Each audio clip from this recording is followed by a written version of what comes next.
Gracias por la invitación, doctora, gracias por la presentación. No sé si ya está la presentación. Gracias. Primero, agradecerles por estar acá y agradecerles por el valioso trabajo que hacen en esta población vulnerable que probablemente la mayoría de sociedades tiene olvidada, ¿no? Y que obviamente, como decía la doctora, la variabilidad de tener una persona de 80 años que juegue tenis versus una persona de 60 años que con las justas puede caminar, depende, sí, de un factor genético heredado, ¿no? Pero depende de algo que se llaman hábitos, ¿no? El sedentarismo no es porque la edad y el tiempo hizo que pierdan los músculos, la sarcopenia, sino que qué se hizo con ese tiempo o qué se dejó de hacer. Entonces la diferencia entre esa persona de tercera edad que juega tenis y la otra es lo que hizo durante todo ese tiempo, ¿no? Con algunas diferencias genéticas, pero... Y dentro de esos factores, a mí me han invitado a hablar de uno de los factores que tal vez está generando más investigación en medicina y en salud, que es el microbioma, y que es un factor trascendental en un buen envejecimiento o en un envejecimiento no saludable y asociado a las enfermedades crónicas. ¿No? Esta es la estimación de multimorbilidad, de número de enfermedades crónicas, que claramente hay un incremento en todas partes del mundo, ¿no? Y que conforme pasen los años ni siquiera es una enfermedad crónica, sino se van sumando 1, 2, 3, 4, que expone a este individuo a la polifarmacia, ¿no? Y una polifarmacia que interactúa una a la otra, que va generando un problema y claramente pues problemas mayores como caídas, etcétera, etcétera, ¿no? En el Perú aproximadamente entre el 78 al 80% de la población adulta mayor, más de 60 años, padece al menos de una enfermedad crónica o problema de salud de larga duración, que obviamente va a empeorar su calidad de vida, no solo porque lo que presenta la enfermedad, sino por la farmacología que se tiene que utilizar, ¿no? Y acá hay una distribución también de cuántas enfermedades en promedio tiene un adulto mayor, y hay un buen porcentaje, ¿no? Más o menos un 70% que tiene más de una, ¿no? Y este es un incremento progresivo en el mundo, ¿no? Las enfermedades crónicas, a pesar de que estamos en el mejor momento de la información, el entendimiento, las intervenciones médicas, intervenciones de diagnóstico, ¿no? Las enfermedades crónicas siguen incrementándose. En algún momento de mi formación me dijeron, por ejemplo, que el cáncer se ha incrementado porque ahora lo diagnosticamos más, porque tenemos las herramientas de diagnóstico más temprano. Hoy por hoy claramente ese concepto ha cambiado totalmente y el cáncer sigue subiendo, la diabetes sigue subiendo, la hipertensión, la osteoporosis y una serie de factores que, como les vuelvo a decir, en el momento de mayor evolución de la ciencia va creciendo en las enfermedades, ¿no? Entonces hay algo que no estamos viendo, hay algo que no estamos visualizando, hay algo que está sucediendo y está pasando delante de nuestros ojos, que está generando y no estamos pudiendo intervenir para hacer cambios y tener una longevidad saludable. En ese enfoque, ¿no? Siempre le hemos echado la culpa a los genes, ¿no? Los genes son responsables de las enfermedades, ¿no? Sí es cierto, los factores genéticos predisponen al riesgo, pero no son los factores que desencadenan la enfermedad, sino lo que hoy llamamos epigenética, ¿no? La nueva ciencia que habla de que el gen se puede aprender o se puede apagar dependiendo de algo que está sucediendo en nuestro entorno para que aparezca la enfermedad. Y esta imagen representa a estos dos gorditos que vemos ahí. La obesidad hoy por hoy es un problema de salud importante en la población, siendo el Perú uno de los más importantes en Latinoamérica, pero estos dos gorditos son hijos de estos flaquitos que están al costado, o nietos, decirlo así, o bisnietos tal vez. Entonces, la genética que tienen esas personas delgadas es probablemente 99.999% igual a de los gorditos. ¿Qué es lo que cambió? ¿La genética? No, lo que cambió es la epigenética. Y cuando hablamos de epigenética, ¿no? Hablamos de factores como, vamos a ver más adelante, nutrición, actividad física, sueño y hábitos, ¿correcto? Entonces, el principal desencadenante de las enfermedades crónicas es lo que hemos hecho en ese tiempo con nuestros hábitos, ¿no? Y entender que el exposoma, esto que le llamamos epigenética, todo lo que sucede alrededor de un ser humano que prende o apaga sus genes, le llamamos exposoma. Y que hoy sabemos que el 90% de enfermedades crónicas son impulsadas por el ambiente, es decir, activan o desactivan genes a favor o en contra. Es decir, el exposoma y no el genoma, ¿no? En medicina funcional nos gusta esta figurita, ¿no? Que es la medicina que hago hoy. Yo soy internista, pero le he agregado, no me he disociado. He sumado un upgrade a mi medicina, y es entender de que un pez, este pececito, ¿no? Claramente el del agua sucia va a estar enfermo y el del agua limpia va a estar saludable, ¿no? ¿Cómo curarían a este pez? ¿No? ¿Le damos pastillas o le cambiamos el agua? ¿No? Le cambiamos el agua, ¿no? Entonces el agua para nosotros es el aire que respiramos, es lo que comemos, es el ambiente donde vivimos, es un ambiente saludable, familiar, es un ambiente de laboral medio tóxico, es un ambiente que nos exige mucho, ¿no? Es una vida política que nos golpea, nos hace daño. ¿Cuántos presidentes tenemos? ¿No? Todos sufrimos eso, ¿no? Y algunos lo sufren más, ¿no? Y algunos lo sufren menos. Pero de todas maneras, todo esto llamamos exposoma, ¿no? ¿Correcto? Entonces, entender de que las enfermedades crónicas no son el resultado de que mi genética es así. Yo soy gordito porque mi genética es así, ahí la imagen anterior lo demuestra, ¿no? La genética es totalmente igual, lo que cambió en el tiempo fueron probablemente sus hábitos. Entonces, en ese sistema, ¿no? Hay una nueva pirámide para entender a la salud, ¿no? Donde vamos a poner a los genes arriba como la punta de la pirámide que va a determinar, pero lo que hace de que estos genes estén bien o estén mal, vienen por debajo en este sistema energético que se llama mitocondrias, ¿no? Que todos los hemos estudiado en algún momento de nuestra bioquímica, y lo que queríamos es pasar el curso y yo pasé con 10.5 y un guiño a la profesora para pasar bioquímica. Les quiero ser sinceros, nunca me gustó y en nutrición, por ejemplo, nos enseñan 2 semanas en el curso de universidad, ¿no? Entonces es un curso que odié y hoy después me enamoré nuevamente entendiendo la importancia y relevancia de este sistema energético. La diferencia entre la vida y la muerte es la capacidad de generar energía. Ese gris que hay desde mucha energía, que se llama bienestar, a la disfunción energética progresiva, que se va a llamar malestar, síntoma, enfermedad, disabilidad y la muerte, es función mitocondrial. Pero las mitocondrias, ¿no? Que están en un ambiente que también es el órgano o el sistema, ¿no? Que responde principalmente y alrededor de mi cuerpo, ¿no? Si bien es cierto, ustedes están alrededor, pero más cerca a mí está un sistema de bacterias que se llama microbioma, ¿no? Y ese microbioma genera una serie de sustancias que ingresan a mi cuerpo, ahora lo vamos a conversar, que van a generar cosas positivas o cosas negativas. Entonces, el principal factor del exposoma que tenemos como individuos es el microbioma. Y ese microbioma responde con mucha variabilidad a nuestros hábitos. Es decir, si nuestros hábitos es de comer verduras, voy a tener un microbioma de bacterias que se llaman muconutritivas, que esas bacterias muconutritivas nutren al intestino, ese intestino nutrido puede digerir bien los alimentos. Si digiero bien los alimentos y absorbo, tengo materia para sanar y para resolver mis problemas de salud, ¿no? Pero si este sistema no viene y no funciona bien, ¿de qué me sirve darle una carga proteica para generar masa muscular si ese sistema microbiota intestino no tiene la capacidad de absorber? Y si les ha pasado alguna vez que a un paciente le han tiene que comer más proteína, pero doctor, me cae mal, me lleno, me genera gases, es porque este sistema logístico no está funcionando bien y eso depende del microbioma. Y el microbioma depende de nuestros hábitos, nuestro contexto social y muchos otros factores que ustedes mejor que yo conocen. Entonces a mí me ha tocado hablar del microbioma y tenemos que entender de que no somos células humanas. Esta visión egocéntrica, donde nos poníamos en la cúspide de la evolución, ¿no? Y nos aislamos del mundo y habitualmente pues nos sentimos como lo más importante, eso tiene que cambiar, ¿no? Porque nuestro cuerpo en promedio, del tamaño, del peso y otras cosas, tiene 30 a 50 billones de células humanas codificadas por un ADN humano. Pero dentro de este espacio, ¿no? Tenemos 50, ¿no? Para los más escépticos, y 300 billones de bacterias que están en nichos ecológicos específicos que idealmente deberían colaborar con nuestro funcionamiento, ¿no? Entonces, somos 10 veces más bacterias que humanos, ¿no?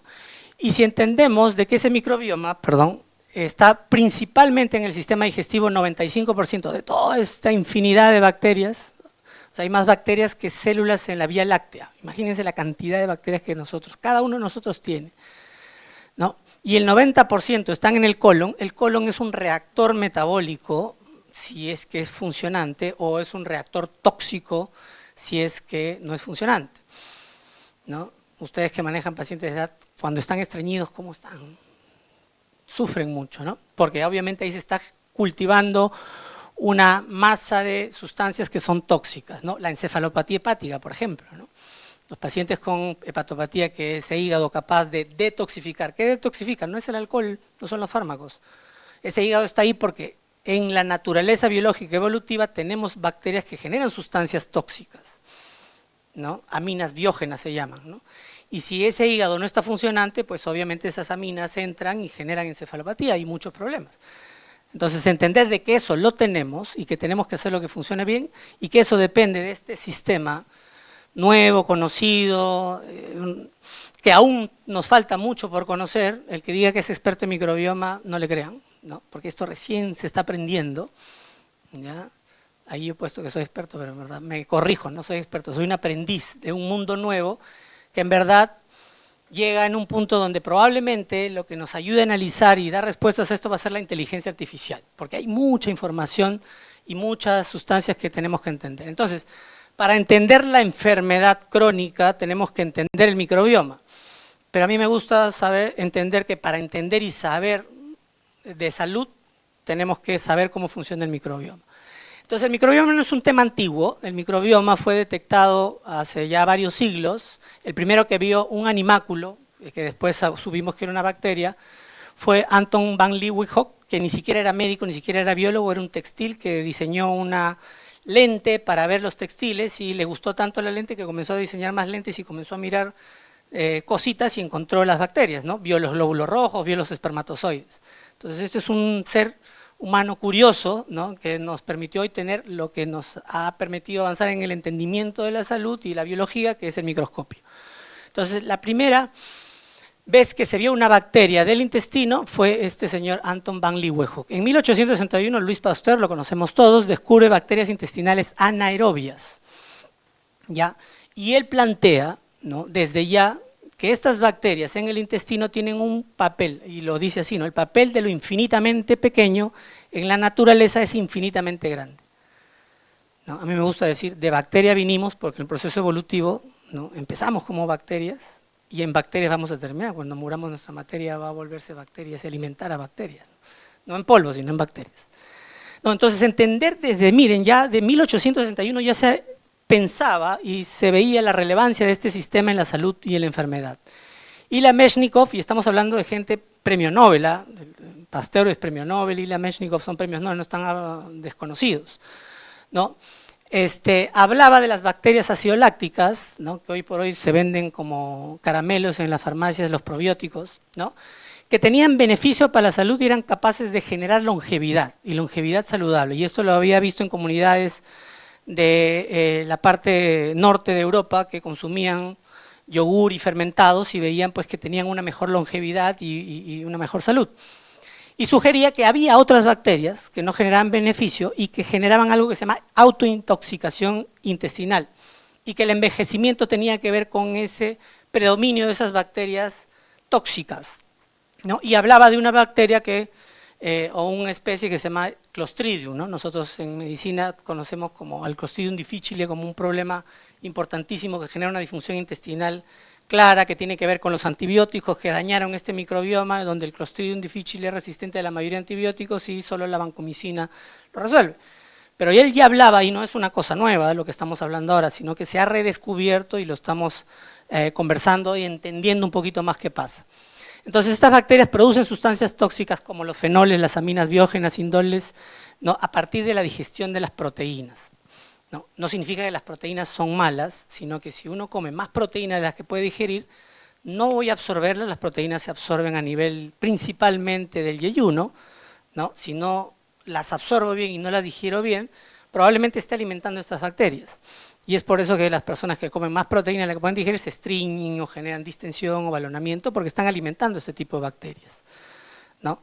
Es por eso que proteínas de baja digestibilidad, hoy por hoy se habla, y lamentablemente se habla en TikToks, en Instagram y no en centros de ciencia médica, que el gluten, ¿no?, que es una proteína de baja digestibilidad, significa que nuestro cuerpo no tiene la capacidad de digerir, no solo porque el gluten sea gluten, sino porque fue modificado en un proceso de conversión en 1970 para salvar al mundo de la hambruna, donde esa planta de trigo se le hizo resistente al hongo que mataba la planta. Pero ese hongo tiene la misma enzima que nosotros tenemos para digerir el gluten. Y por lo tanto, hoy el gluten es de baja digestibilidad, ¿no? Y si comemos mucho gluten, vamos a alimentar a estas bacterias generando vías de inflamación que vamos a ver más adelante. Lo mismo pasa con la caseína, que es la proteína de la leche de vaca. Lo mismo pasa con las whey protein. Si a sus pacientes le están dando whey protein, pensando que les va a hacer bien, probablemente a largo plazo vayan a generar un sistema inflamatorio tóxico en el intestino. Entonces, hemos pasado a hablar de la flora intestinal. Yo digo flora intestinal porque eso es lo que me enseñaron a mí. Existe flora intestinal y las flores son cosa decorativa. No pongo flores para decorar la casa. Y hemos cambiado ese concepto de flora intestinal al microbioma, ¿no? Y esto lo hizo también otro premio Nobel que se llama Joshua Ledenberg. Y él afirma pues, que estos organismos en equilibrio tienen un fin y una función simbiótica. Y que todos nosotros formamos una unidad. La unidad significa que si esta bacteria me va a hacer bien, yo tengo que hacer cosas para que esa bacteria esté bien. Y ahí viene el problema, porque no sabemos y no nos ha enseñado qué tenemos que hacer para que este sistema esté bien. Y ahí es donde aparece este conflicto, ¿no? Porque estas bacterias necesitan de nosotros cosas para que estén bien. Entonces, al no saberlo y al no hacerlo, comenzamos a desestabilizar este sistema. Y en el 2014 ya aparece este concepto de microbiota, ¿no? Entonces, esta es una actualización que debemos de hablar de flora intestinal, sino de microbiota, ¿no? Este es Joshua Ledenberg, ¿no? Él hablaba de que tenemos 10 veces más células de microbios que células humanas, genes, la parte genética, ¿no? Nosotros tenemos 23.000 pares de genes y en este microbioma existen 100 veces más genes, genes que son producto de la información recopilada en toda la evolución humana, es decir, acá tenemos todo el universo metido evolutivamente hablando, porque ahí están los genes para resolver. Si yo les dijera, ¿no?, y vayan a buscarla para que no piensen que lo estoy mintiendo, que la cándida es un hongo que vive en nuestro microbioma, tiene la capacidad de digerir el mercurio, ¿no?, y si tenemos un nivel de cándida adecuado, ¿no?, cuando comamos un salmón que probablemente tenga mercurio, no nos debemos preocupar, ¿no? Que hoy por hoy se están detectando genes en los hongos capaces de destruir el plástico y que obviamente cuando tomamos una botella de agua con plástico que ha sido guardada en un depósito sometida a temperatura y sol, que probablemente haya microplásticos, estos honguitos nos van a salvar la vida. Porque hoy por hoy se están detectando problemas hepáticos por microplásticos en el hígado, problemas de inflamación endotelial por microplásticos en el sistema cardiovascular. Pero ya desde antes los hongos tienen la capacidad en sus genes de ayudarnos a combatir esta situación, ¿no? Y yo he visto, porque analizo muchos microbiomas, pacientes que comen mucho pescado, tienen mercurio alto y su cándida elevada. ¿Es casualidad o es consecuencia?, ¿no?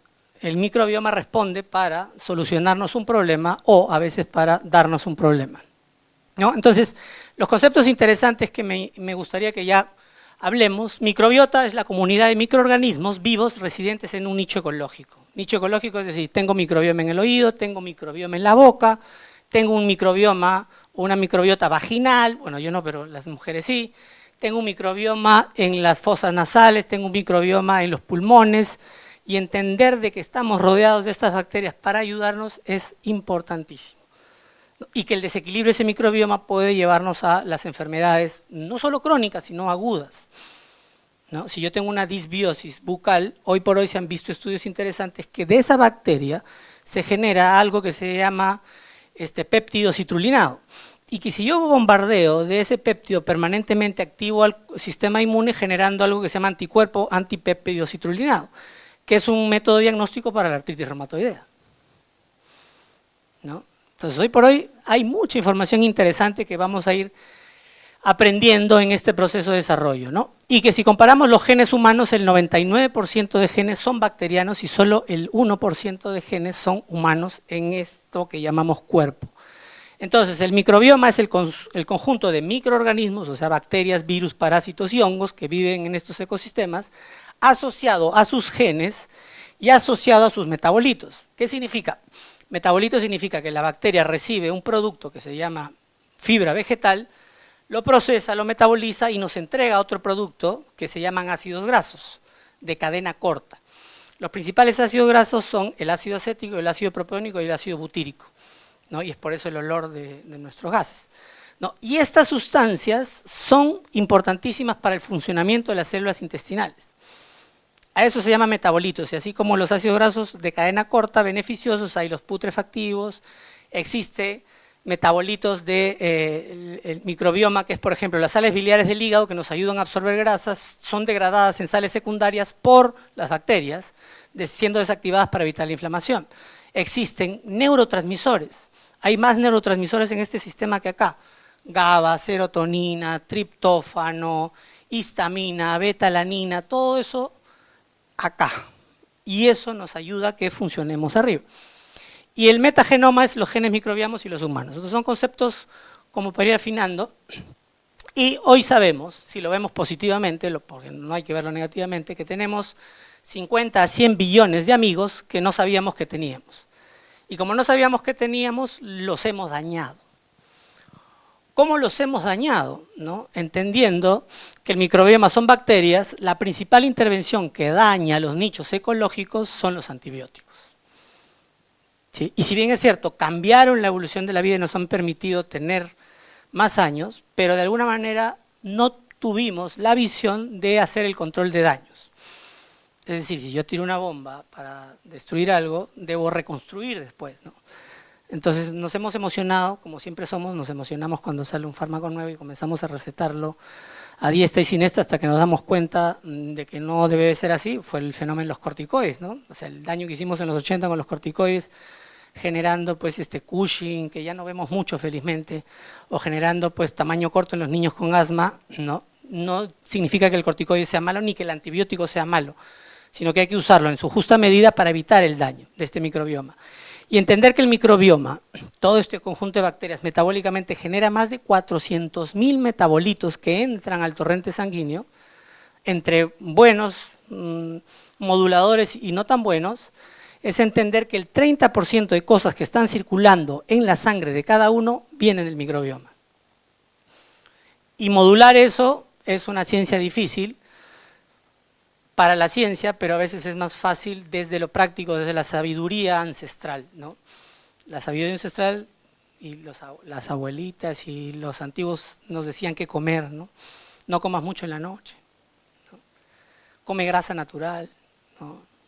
Manteca y chancho, ¿sí? ¿No? Entonces, entendiendo el microbioma, existen dos fenómenos para entender cómo funciona. Un estado de equilibrio que le vamos a llamar eubiosis y un estado de desequilibrio que le vamos a llamar disbiosis. Y funcionalmente se le llama a qué función cumple grupos bacterianos, ¿no? Existen 1500 especies de bacterias, vamos a ver las bacterias del intestino. De esas 1500 especies las hemos agrupado para entenderlas en funciones. Entonces, una función es muconutritiva. ¿Qué significa? Que esas bacterias tienen la capacidad de nutrir y proteger a la mucosa intestinal, ¿no? Entonces, si miramos a la mucosa intestinal como esta fila de sillas, ¿no? Allá está dentro del cuerpo y acá estoy yo, que soy una bacteria, hay una interfase de moco producido 50% por un tipo de células que se llama goblet y 50% por estas bacterias muconutritivas, ¿no? Y genera una interfase para que solo entre lo que debe entrar.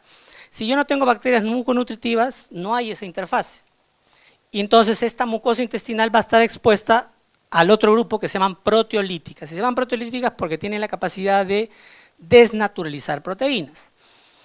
Y obviamente si tienen la capacidad de desnaturalizar proteínas y están cerca a la membrana celular, van a tener la capacidad de dañar la célula intestinal, de afectarla, de inflamarla y de generar un concepto nuevo para mí hace poco que se llama intestino permeable o leaky gut.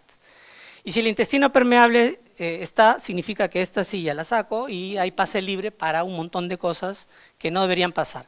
Y si pasan que no deberían pasar, ¿no? La persona que está allá, que es un linfocito T-knife, ¿no? Un linfocito T, desconoce a esta persona y comienza a activar un sistema de respuesta inflamatoria, activando T-helper, T citotóxicas y activando todo un sistema de inflamación que puede expresarse en 30% en el intestino, y lo que pasa en el intestino muchas veces no se queda en el intestino, sino se puede expresar como una artritis, como una diabetes, como una demencia a largo plazo.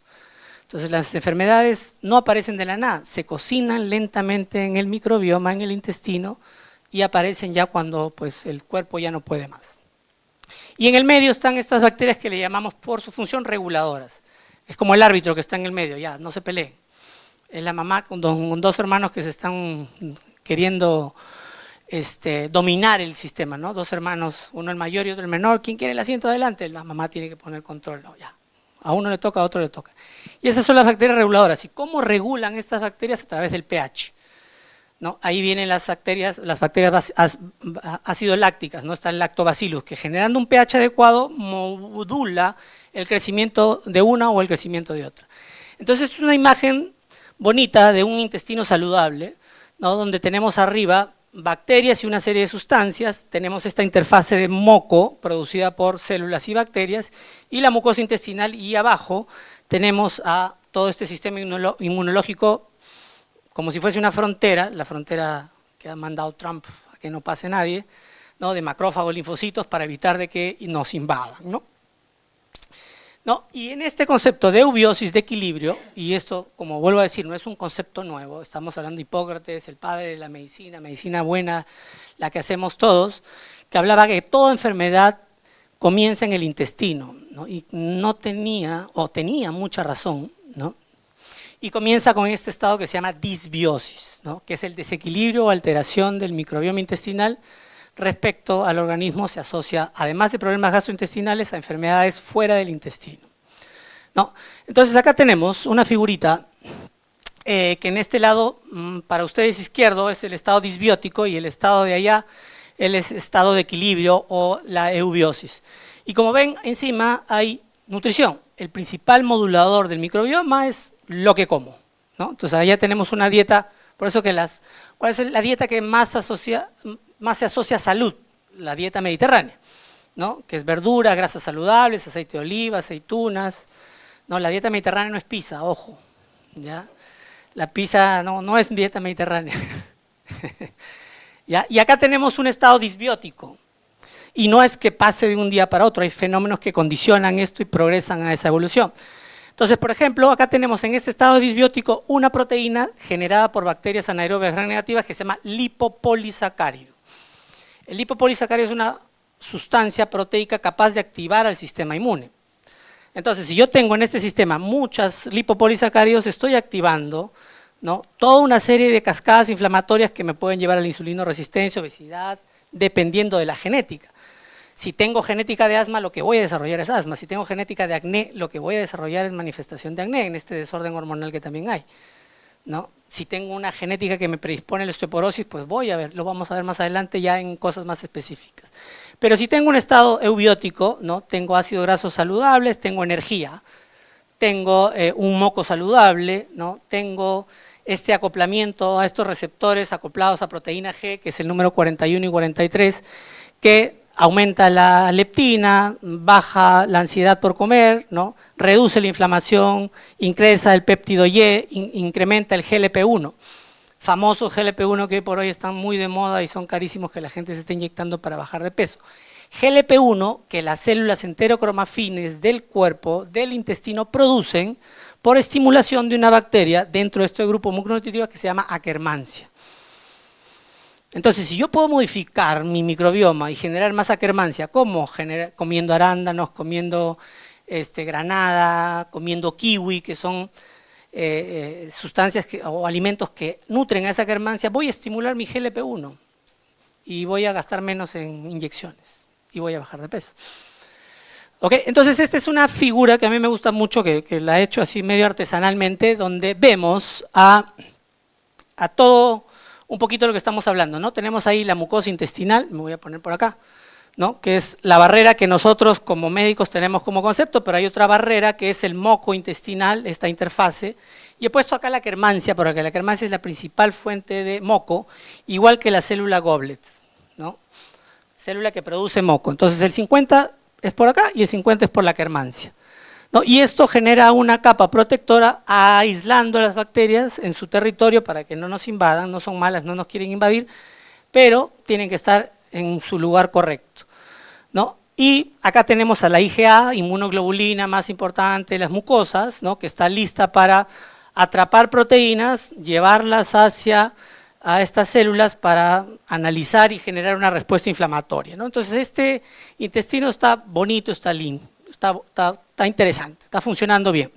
Entonces recordemos, vamos a hablar de la quermancia, pero en verdad podríamos hablar de muchas bacterias. La quermancia tiene dos funciones: generar moco, interfase protectora, y es la principal productora de un ácido graso de cadena corta que se llama ácido acético. El ácido acético se conoce como el vinagre de manzana con la madre, ¿ya? Entonces, esta bacteria produce ese ácido acético, y el ácido acético es la principal fuente de energía de los enterocitos del hígado, del páncreas, ¿no? El ácido acético, si recuerdan sus clases de bioquímica, que a mí me ha costado recordarlo, el ácido acético se convierte en el proceso en acetil-CoA, y la acetil-CoA es la principal fuente para generar el funcionamiento del ciclo de Krebs, que al final nos va a generar ATP, ¿no? Entonces el ácido acético es la principal fuente energética de estas células intestinales, no es el azúcar, ¿no? Entonces, si yo tengo buenos niveles de ácido acético, esta célula goblet va a generar moco, pero si no tengo Akkermansia, baja el moco y baja la energía. ¿Y qué es lo que va a suceder? ¿No? Que la célula goblet entra en disfunción porque le falta energía, cae el moco, ¿no? Y al caer el moco se expone a la célula dendrítica o la célula presentadora de antígeno, a los lipopolisacáridos. Y si yo tengo mayor exposición a lipopolisacáridos, lo que va a suceder es activación de todo el sistema inmunológico. Y eso significa inflamación, ¿no? Y no solo inflamación acá, sino inflamación en cualquier parte del cuerpo, porque lo que sucede es de que, si bien es cierto, vamos a hablar solo de lipopolisacáridos y otras sustancias, es un inductor molecular de la vía inflamatoria que es detectado por estas células centinelas, ¿no? Pero va a activar a otras células del sistema inmunológico, dentro de eso las células T y mastocito, generando interleuquinas inflamatorias que se esparcen por todo el cuerpo, generando resultados inflamatorios locales o sistémicos. Y hoy sabemos, y no vamos a tener, que la principal causa de las enfermedades crónicas, el denominador común, se llama inflamación crónica, pero tiene como componente principal todo esto. Entonces se genera con una pequeña molécula un efecto dominó, ¿no? Que empieza acá y termina pues en una demencia, en un Parkinson, en un envejecimiento no saludable, ¿no? Y es por eso que esta persona inflamada llega a los 60 años pues, ¿no? Sin mucho pronóstico, versus una persona que no lo hace. ¿Ok? Entonces, el microbioma produce una serie de sustancias, ahí lo he puesto, están los ácidos grasos de cadena corta, los lipopolisacáridos, neurotransmisores, aminas biógenas, dentro de esas el timao, la trimetilamina, ¿no? Que está muy relacionada a una serie de patologías. Produce la putrescina, por ejemplo, que es un factor inflamatorio y neurotóxico, ¿no? Relacionado a migrañas, relacionado a fibromialgia, ¿no? Produce la cadaverina, miren esos nombres terribles que tienen estas sustancias, ¿no? Produce la desconjugación de las sales biliares degradan grasas. Si yo tengo una sal biliar que es eliminada con comida grasa para digerirla, si yo no desactivo ese sistema de sal biliar, voy a generar un proceso inflamatorio en el colon, y es por eso que aparece el síndrome post-colecistectomía, que son unas diarreas imparables, ¿no? Pero las bacterias nos ayudan a degradar. La principal bacteria que ayuda a degradar eso se llama Bacteroidetes. Entonces, cuando yo tengo carencia de Bacteroidetes, las sales biliares que yo elimino no son degradadas y generan un proceso inflamatorio en el intestino. Que todo nos lleva a esto que es inflamación crónica, y la inflamación crónica está metida en todas las enfermedades, ¿no? Cáncer, enfermedad cardiovascular, enfermedades intestinales inflamatorias, enfermedad renal, artritis, enfermedades autoinmunes, etcétera, etcétera, ¿no? Entonces el origen de la inflamación crónica tiene que ver con el intestino y el microbioma, ¿no? y ahí un dibujito que expresa lo que estamos hablando. Hablando de pequeños efectos específicos, ¿no? Que ya hay data y ahí está la información, entendemos que los procesos de enfermedades crónicas y el microbioma están asociados a un proceso disbiótico que eleva la cantidad de lipopolisacáridos, que activa al TLR4, que activa el NF-kappa-beta, que activa la inflamación crónica, que genera disfunción mitocondrial y aparece la enfermedad crónica. Entonces es un proceso que cuando yo diagnostico alguna enfermedad, probablemente empezó hace 10 años, hace 15 años o desde el nacimiento, que fue activando genes inflamatorios que fue desarrollando esto. Las enfermedades crónicas no aparecen cuando el médico hace el diagnóstico, ¿no? Aparece mucho antes y probablemente se cocinó en silencio mucho tiempo antes. ¿No? Tenemos acá un ejemplo de microbioma y resistencia a insulina, diabetes, hiperinsulinismo, y etcétera, donde el factor del descenso del ácido graso, en este caso el butirato, el incremento de lipopolisacáridos y activación de estas vías inflamatorias son los componentes que en estudios científicos se han visto más asociados. Tenemos un ejemplo, y ahí vamos un poco con la intervención terapéutica, es decir, si sabemos que ese es el factor que está desencadenando, intervenimos con cosas que no generan daño, con no fármacos, sino con cosas naturales, mejorando el microbioma, mejorando la alimentación y mejorando estos ácidos grasos, vamos a mejorar la enfermedad. En el tema del hígado, el hígado graso, ¿no? Está asociado pues también a estos problemas de enfermedad. La enfermedad de Alzheimer, por ejemplo, los lipopolisacáridos son moléculas muy pequeñas que atraviesan la barrera hematoencefálica y pueden activar la microglia que es la célula encargada de podar las sinapsis neuronales, que busca un equilibrio con el oligodendrocito. Entonces, cuando hay mucha activación, se daña la sinapsis y por lo tanto desencadena un proceso inflamatorio crónico silencioso que va generando la pérdida de funciones neurológicas. Y eso se llama neuroinflamación crónica. El beta-amiloide es una sustancia que se acumula dentro de las neuronas, producto de la disfunción mitocondrial, producto de que la mitocondria es hermana del microbioma, y si el microbioma no le ofrece cosas para funcionar bien, va acumulándose esta sustancia tóxica y un sistema que se llama el sistema linfático no elimina esta sustancia y se va acumulando en este proceso de inflamación crónica. El Parkinson asociado a la alfa-sinucleína, que también es una sustancia que se ha encontrado en pacientes con Parkinson en grandes cantidades, tanto dentro de las neuronas dopaminérgicas como en el microbioma. Y se está buscando la asociación de cómo llegaron esas sustancias ahí, se plantea que a través del nervio vago. Osteoporosis, los ácidos grasos están asociados a esto, todo esto son asociaciones en proceso de estudio, ¿no? Donde influencian un sistema de equilibrio entre el osteoblasto y el osteoclasto, ¿no? Si hay disbiosis, este sistema va a estar así como activada la microglia, activado el osteoclasto y la generación de osteoporosis a largo plazo. Depresión y todos los estados de ánimo están asociados también a un microbioma alterado, ¿correcto? En la vía de la quinoneurina, descenso del butirato, ¿no? Entonces, y de verdad que este es un tema que podríamos tener un congreso específico, solo el microbioma de las enfermedades, y él les he traído algunos ejemplos y espero que algo se haya entendido. Pero el envejecimiento saludable depende del genoma. Sí, es cierto, el genoma tiene una trascendencia, va a haber diferencia genética entre un amigo y yo, pero si los dos hacemos una vida muy saludable, basada en hábitos saludables, un microbioma saludable, probablemente la diferencia sea de 2, 3 añitos en esta evaluación de la edad cronológica y la edad metabólica y la edad biológica, ¿no? Con genes diferentes, pero si los hábitos y el microbioma está alterado, ahí se arma bastante la brecha, ¿no? Entonces, el envejecimiento saludable depende del genoma, sí, pero hoy por hoy depende de la epigenética, y el factor epigenético más importante que hoy estamos aprendiendo es el microbioma, y que ese microbioma es afectado o alterado por nuestros hábitos, los hábitos de sueño, el estrés que vivimos, la alimentación, ¿no? Entonces, si nosotros podemos intervenir a nuestros pacientes antes de darle fármacos, ¿no? Y decirle a una persona de 80 años que debe hacer ejercicio y convencerla que debe hacer ejercicio con cuidado y de pocos, que debe comer bien, que debe dejar de, que tiene que empezar a comer verduras, que debe tratar de buscar dormir bien y cambiar los hábitos, y después intervenimos, vamos a ver resultados más bonitos. No soy geriatra, soy médico internista y mi principal paciente geriátrico es mi papá, ¿ya? Y mi papá era un señor gordito, un señor sedentario, con mucha lucidez mental, ¿no? Y yo lo veía pues deteriorándose, ¿no? Ya temblaba, caminaba ya con pasos cortitos, y lo convencí a que haga hábitos en base a una negociación y de alguna manera, como dicen, una coima. Tu sueño, papá, es conocer Atenas. Cambia tu vida y en un año, si te veo bien, te llevo a Atenas. Mi papá cambió su alimentación. Mi papá comenzó a dormir bien y no acostarse y viendo TikToks y viendo cosas o Facebook hasta las 3 de la mañana.